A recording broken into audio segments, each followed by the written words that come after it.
is Sean Farnham, the elite ESPN college basketball analyst. Sean, great to have you back on the program. I hope you're feeling good in March. What's on your mind as we begin this conversation today? I'm home. Like, I'm home for the first time in 23 days. Like, I walked in, my wife said, "Who's this strange man in my house?" And I was like, "Honey, it's me." She's like, Who's honey?" My kids were like, "Why is this guy offering to take me to school this morning?" It was really strange. But I'm hoping after, another couple hours, they might remember me now. But no, it's good to be back home. It's been a heck of a ride all the way through Champ Week to Selection Sunday, then to obviously the first weekend of the NCAA tournament, and a lot of unique storylines. As unfortunately I thought it would be. I thought it would be a lot of chalk getting into that second weekend. It certainly is. Had Kentucky beat Oakland and beat NC State, it would have been the lowest total overall seeds combined in the history of the tournament since it expanded to 64. That's how heavy we are on chalk heading into the second weekend of this thing. Well, Cougar Nation still struggling with Duquesne and how that thing went down. See, aren't you happy though that I didn't bring that up right away? Like, I didn't go there right away. I kind of let you lead me there, so like that wasn't one of the things that stood out most today. What was on my mind? Well, we're there now. What happened? Look, I said this. There's no chance they're going to win the game if they don't make more three-pointers than their opponent, and they barely did. I mean, Hall hit a three late, and that gave them one extra three. And for BYU to be successful, as we've seen all season long, they have to be able to knock down shots. They did not.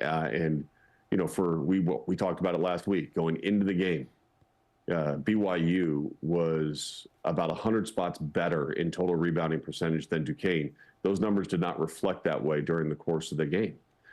Duquesne was the more physical team, and obviously that physicality was disruptive to overall flow for BYU at the offensive end. I know a lot of BYU fans were talking about the officials, and that's fine. I get that, but they were not. They got beat to the punch, and BYU's a physical basketball team too, but they got beat to the punch, and literally the possession by possession. That battle, Duquesne was the team that brought a little bit more fight, and they won the game because of it, period. And, if you can't do, and the NCAA tournament is often this, like, if you can't do what you do really well, can you still win? You look at that Houston, Texas A&M game that we saw over the weekend. Wild. That was a game in which Houston, who has largely been predicated upon, forcing turnovers, second chance points, all of those things. Their level of aggressiveness got worse and worse as the game went on because of how it was officiated. But they didn't allow that to stop them from winning the game. They didn't allow that for them to be like, hey, everybody, our entire backcourt is fouled out of the game now in overtime. We got no chance. No, instead they were like, hey, we're still going to find a way to win this game. And they did. And that's the markings of a team that's a one seed. So, and look, we see these games all the time in the NCAA tournament, and you can go through a lot of these first round upsets, and we can point out things that did not go well for the higher seeded team. I think that BYU falls in alignment with a lot of those other teams that lost in the opening round. I'm pretty sure if you told Auburn, like, hey, you think you're losing to Yale, they'd be like, no, we just won the SEC tournament. What are you talking about? But yet they did. You go to Kentucky, obviously you talk about Oakland, and they'd be like, no, we're going to win that game. And that was not the case. Grand Canyon versus St. Mary's. That was a game that also was just very physical, not pretty to watch by any stretch of the imagination. And Grand Canyon is able to outlast St. Mary's. And they almost did it again to Alabama, by the way, the next game. I mean, there's a lot of effort out on the floor. There's not a lot of achievement. And that's why that game became a little bit more interesting down the stretch as well. Sean, I know you appreciate a good meal, and I have been comparing BYU season overall to a pretty good meal. Appetizers is the non-conference. It was awesome. The steak and sides and beverages were delicious, and then dessert. Is this Big 12 Eats Part 2? It might be, Sean, but frankly, dessert was awful. And for BYU, dessert, as in the postseason, has been awful for a while. So what do you feel is the key to helping BYU finish the meal off the right way and create a delicious dessert? Because it's been 12 years since BYU has won an NCAA tournament game in the first round, and they just kind of seem to hit a stop late in the season when it matters most. So how do you get over something like that? More athleticism, more size, in particular, more depth of size in the post. that can lead to more production, having a larger variety in the way that you can score. I think all of those things kind of come to fruition in the NCAA tournament. The games in the NCAA tournament always start to become lower possession games organically because every possession matters a little bit more. Even if you're the fastest playing team in the country, you get slowed down against opponents. It's easier to slow you down than it is to speed you up. So if you're BYU and you need flow and you need to play fast and you need to play out in transition and you need to find threes, so you need to hit those shots, and that's how you primarily score, you need to develop other ways to do that. Dallin Hall is a very good point guard. Do I think you need another ball handler that can aggressively attack and finish around the paint? I do. I don't think obviously you need wings that can shoot. You got plenty of those. You got those for days. Foose is a very productive player, but he is undersized. And, that kind of showed up a little bit in that Duquesne game. He did not shoot with any kind of efficiency from the field in that contest. Ali Khalifa is a different kind of big that obviously stretches and goes to the outside, and you pass through all that's great, but you need guys that who's your rim protector, who's the intimidator down on the block that's going to be blocking shots and protecting the basket if your guards get beat on the outside. Great question. And that's where I think if I was this staff right now, I would be searching the transfer portal for somebody that's a quality shot blocker, somebody that can try to dominate the game 5 feet and in. You look at other teams that had success in the NCAA tournament, like a guy like N'Faly Dante from Oregon, absolutely. I know they lost in their second round game, but he was a monster around the basket. His efficiency, whether it was against Colorado in the Pac-12 championship, and just like he tried to hurt the rim every single time he caught the ball, and he finished around the basket. And I think that's a component that is necessary for this BYU team if you want to take that next step, because you also have to look at the fact that this conference isn't going anywhere. It's just getting better. A lot of people right now are talking, well, the Big 12 only has 2 teams in the NCAA tournament field still. No, it doesn't. It has Arizona in there too. And they're a 2 seed. So technically speaking, you have a 1, a 2, and a 2 still in there for the Big 12. So hit the pause button on the demise of the Big 12 right now. And so it's a grind, and you need somebody that when your legs get tired as the season goes along, which I thought that as the season went along, we saw some inconsistencies in BYU's 3-point shooting. I think a little bit of that came from fatigue and the style and how they played. And that's normal. You're going to have fatigue at the end of the season. But where you see fatigue most is often in your 3-point shooting. Sean Farnham, ESPN college basketball analyst with us on BYU Sports Nation. So right now, as we visit, there are 650 college kids in the transfer portal in just the first week. Does that number surprise you? And as BYU goes shopping for a couple of the things that you just detailed, are they in that group? Are the answers in the transfer portal, or are they in recruiting high school kids? They can be both. Let's start from the end and we'll work our way forward. I think it can be both. I think that the best staffs in the country are able to identify the right pieces that fit what their needs are. Sometimes you see schools just simply recruit based off of stars next to their names, things like that. Jack Golke, last time I checked, didn't have any stars next to his name when he was a Division II player at Hillsdale College. Ask Kentucky how they feel about Mr. Golke right now, and they'll tell you that they don't want to see that guy again. So you can find guys that make plays at any level. You can find them Division II. You can find them in the high school ranks. You can find them from the transfer portal at other Division I schools. I think the opportunity that what BYU has to sell, like any school does, is visibility, success, obviously, with this year, and then the opportunity to make an impact on a team. I think that's there and that's present with this roster. And so I would anticipate that they will scour not just the freshman high school ranks, but they will also look very strongly into the transfer portal. As you look at all these jobs that are kind of opened up, Utah State, Washington, Stanford, all of Stanford is in the portal currently. And there's a lot of really good players that played at Stanford that would fit very nicely in the mix. So I think that there's a lot of talent there. I think you just have to identify the right ones. I mean, we will go back and look at the portal and go back a season ago and see the biggest names in the transfer portal. I'm not sure Cam Spencer was one of the names that we really rolled off the tongue. I'm pretty sure Dalton Connect wasn't a guy out of Northern Colorado that we were like, yep, these two guys are going to be two of the most impactful transfers in all of the country. Obviously, Cam Spencer at UConn, Dalton Connect just did a phenomenal job in the SEC this year at Tennessee, actually averaged more points than Zach Edey in conference play for the Tennessee Volunteers. So I think that it's about finding the right guy, and I think sometimes we get so excited based on the name and the school in which they came from. But my full anticipation is this staff right now should be looking at size more than anything, and then a backup point guard or somebody that can maybe even challenge to be the lead guard of this team.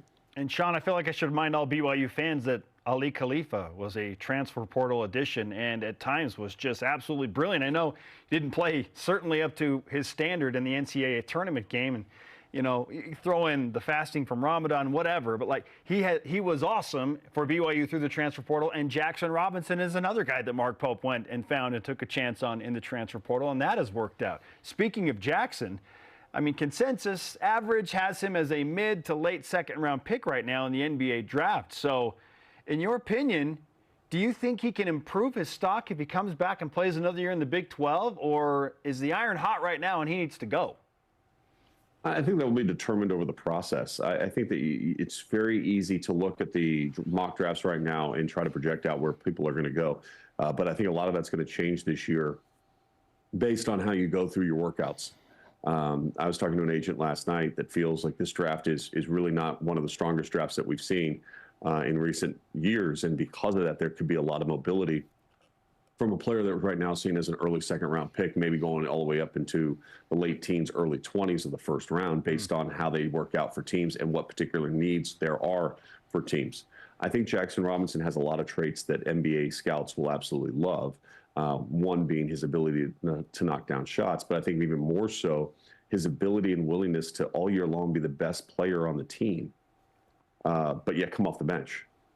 You know, I mean, there were games where he just like, oh yeah, I'm coming off the bench, that's fine. Like usually you're the leading scorer, you want the ball in your hands and you want to get it going right away.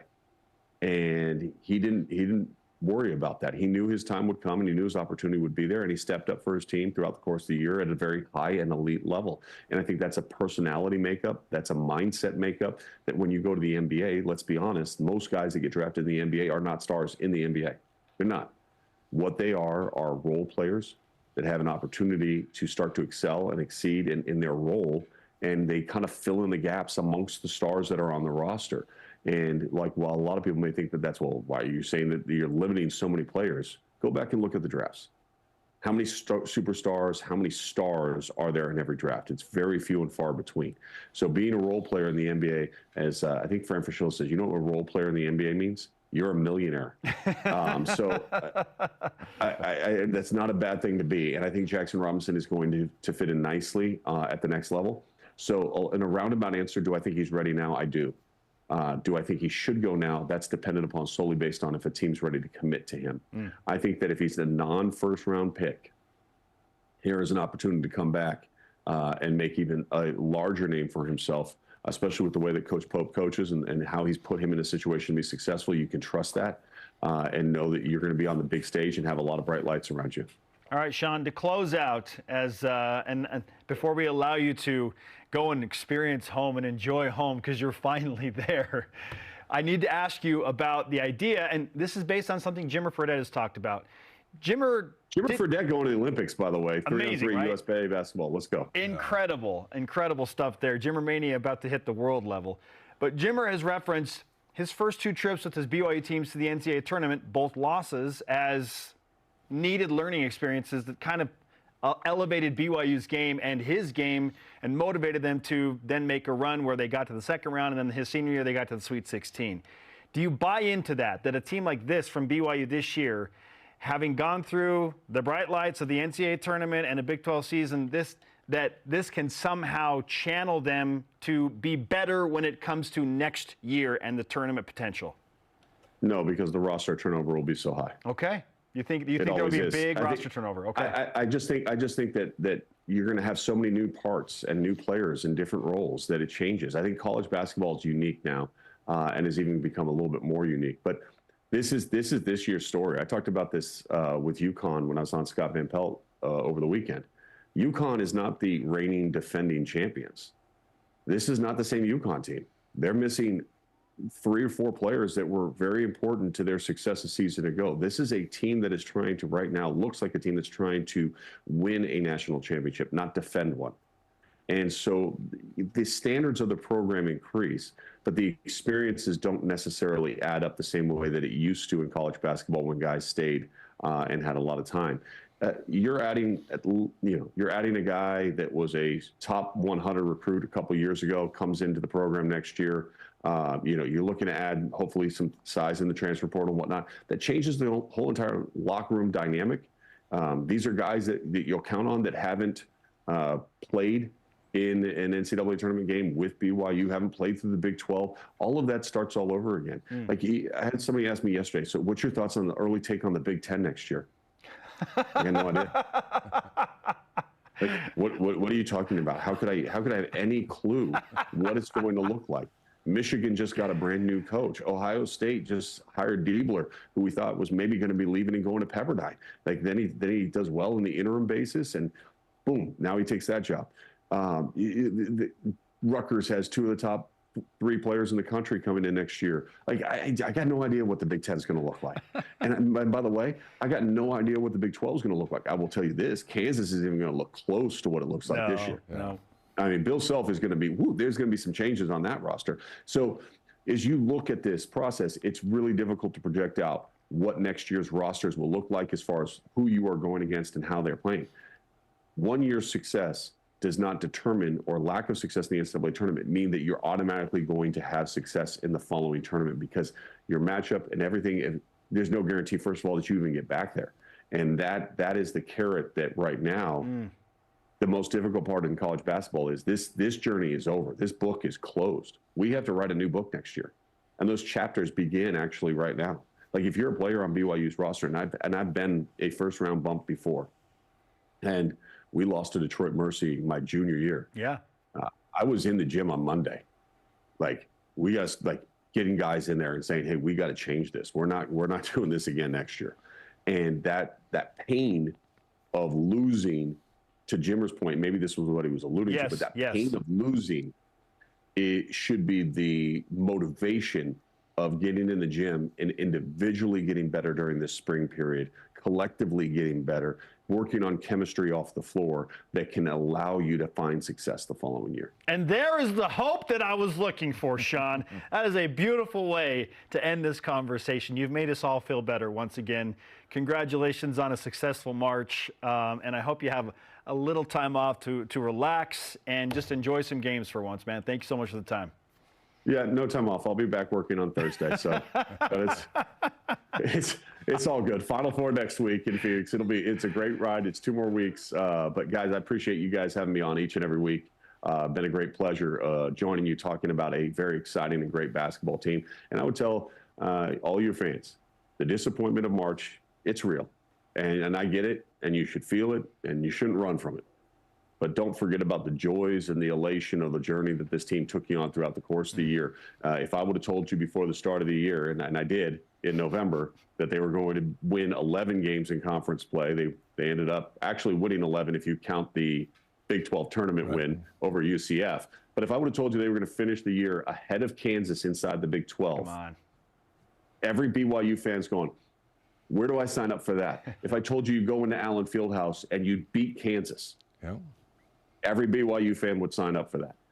If I told you were in a home uniform in the NCAA tournament, every single BYU fan would have signed up for that. So while the sting is real and it is not to be diminished, and the finish was not the way that everybody hoped for, do not forget about the journey, the ride that this group of individuals and how they represented BYU, how hard they competed for BYU, and the joy that they brought throughout the course of the year for all the fans. Should be celebrated towards those players. As I look at social media right now, it's a big concern of mine of how, when you lose, how fan bases go after, oh, you didn't play well on this end, we needed you to be better. And no, man, you don't understand what these kids go through and what they put themselves through to get in that moment. So I hope that all BYU fans that watch this pause just for a second and be like, you know what? He's right. That was a heck of a ride for us to go on. Ladies and gentlemen, Sean Farnham. Thanks, Sean. We appreciate the time, man. Talk to you soon.